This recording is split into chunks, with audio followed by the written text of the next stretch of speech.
Hey everybody, Ben here. Wanted to do another video. I haven't uploaded in a while. I guess I apologize about that, but the reality is that this time of year, Christmas, New Year's, I'm not really doing any flea markets and yard sales. Here in Maryland, there's been a little bit of a surge when it comes to the public health situation, so I haven't really been going out and doing anything indoor flea market wise. I've been doing a little Facebook marketplace here and there, but nothing too crazy.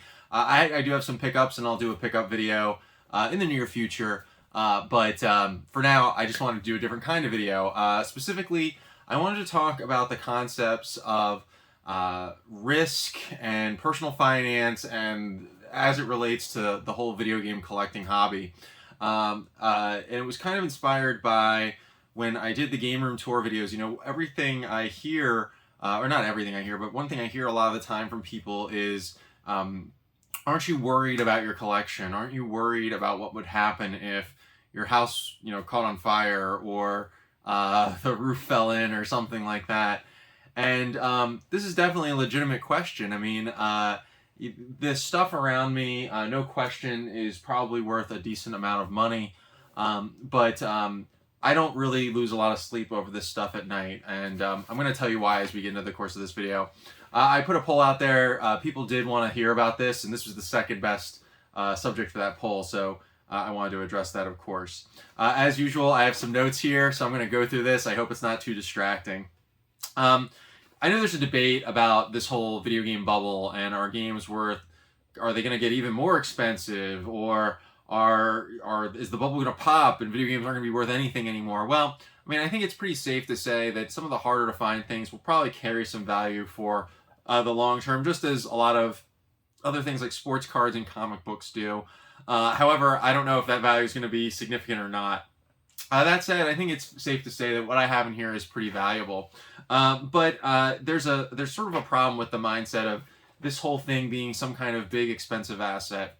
The first is the context. So I'm 38 years old. A lot of the games I have, especially the older stuff, the NES, the Super Nintendo games, the N64 games, my PlayStation 1 RPGs, my Sega CD stuff, things like that.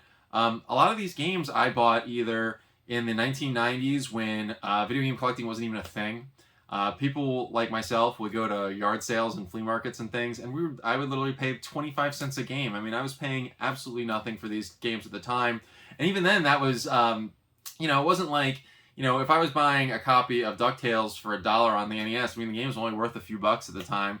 It was just a fun little thing for me to do with my spare cash that I got from, working at Hollywood Video and mowing lawns and doing other things that I did when I was 14, 15, 16 years old. I really liked the NES. I really liked the Super Nintendo. People were kind of getting out of it, and there were a lot of opportunities for me to buy these things. And so I built a pretty big collection. And a lot of my most expensive items that I own now, I certainly am not that leveraged into. I bought them for a fraction of what they're going for now. And to me, the joy of having them was not in terms of some investment. It was in terms of me owning an item that I really cherished. And that's sort of the attitude I have about the whole collection. If you look at a lot of the videos I record or the things I talk about, I do acquire some pretty neat things for the collection. Recently I got some higher-end Sega CD games. I picked up a few Saturn things at times. But the truth is I've never really spent, in terms of money out from my, what I earn making a living, I never really spend all that much. I might every so often stretch and spend $100 or $150 on a game, or I'll go to a con and spend some of the money that I earn from flipping a few things on eBay. But I generally don't spend a lot of my money that I get from working a day job, and I certainly don't spend a lot of money relative to my overall cash flow. I think that would be a huge mistake. These are just things. They don't really matter that much, and the value of them is totally perceptual. We don't know in the future what these things are going to be worth. So the idea of putting a ton of money into them with some idea that it's going to be some sort of safe storage of wealth in the future, I think is a real folly. To me, the reason I do collecting, and it is nice to build this nice big collection, and it's cool to know that some of it's worth some money, the fun for me was always the hunt of it. And so if I lost a lot of stuff, I would probably assess whether I still wanted to collect or something like that. And then I would just look at it as a new challenge, or maybe go in a different direction with collecting, or pick up certain things, or something like that. Um, the value I have out of the hobby, I've already sort of gotten just by going out there and doing things. Um, there's another problem with this mindset also, which is that if you're watching this video, or you're a video game collector, and you're sort of sitting to yourself asking, I don't know what I'm going to do about my collection. I have all these games that were so much money. I'm afraid of what might happen if someone breaks in my house, or if the thing goes on fire. I'll be out all of this money. I don't really have that much, and this video game collection is the only thing I have. If you're sort of in that mindset, I think you're really making a big mistake with your life. And I don't want to sound judgmental about those sorts of things. This is not about me sort of telling you shame on you or something like that.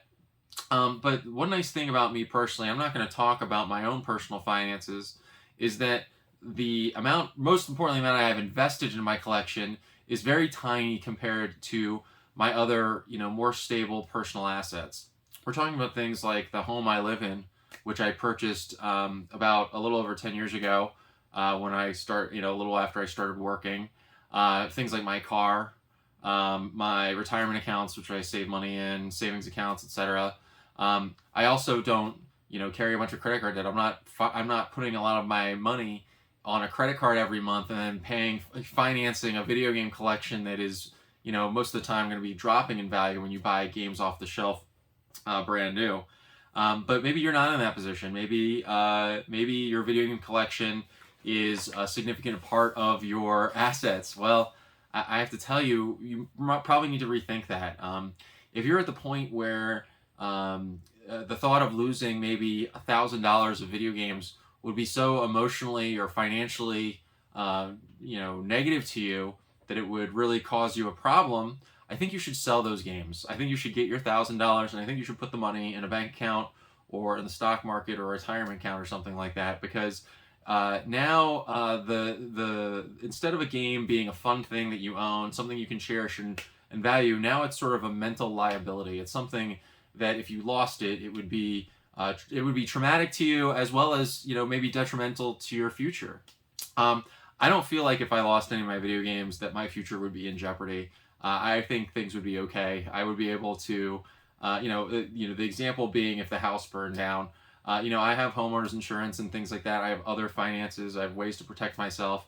My life would move on, and it would be more emotionally impactful about losing my video game collection than financially. And unfortunately, there's no kind of insurance you can get to protect yourself from emotional impact of losing something. That's just the way life is.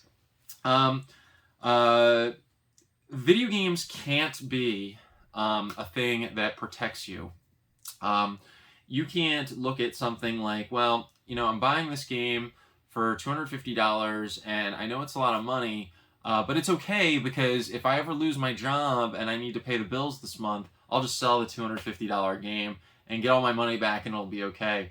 That's a really dangerous mindset. I mean, you need to have an emergency fund put away, and that this money is the money you use to deal with a problem. And maybe you sell your video games after that, or maybe you sell your video games if the emergency fund looks like it's dwindling. You might need a little bit more money, or you need to make a life change. I understand doing that, but if the video games are your emergency fund, you have a real problem.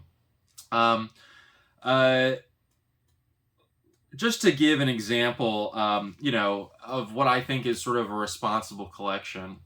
For me, I don't have any video game in my collection worth maybe $500 or so.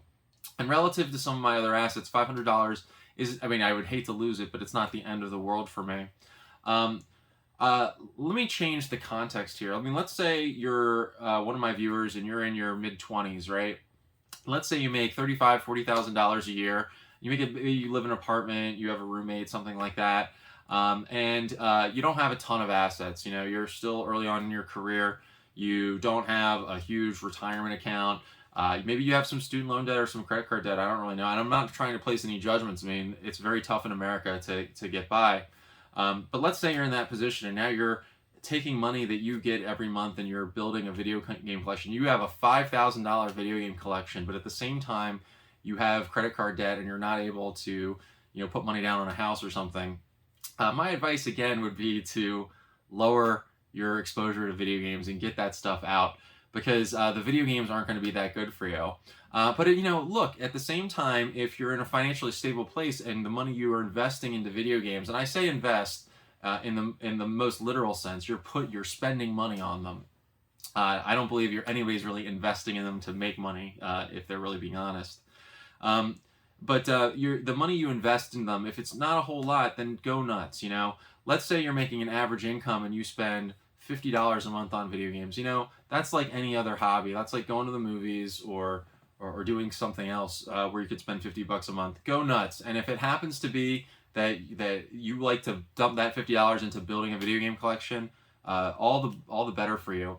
But if that money starts getting more and more significant and it starts to be a big outlay of where your money's going, I think it's a real problem.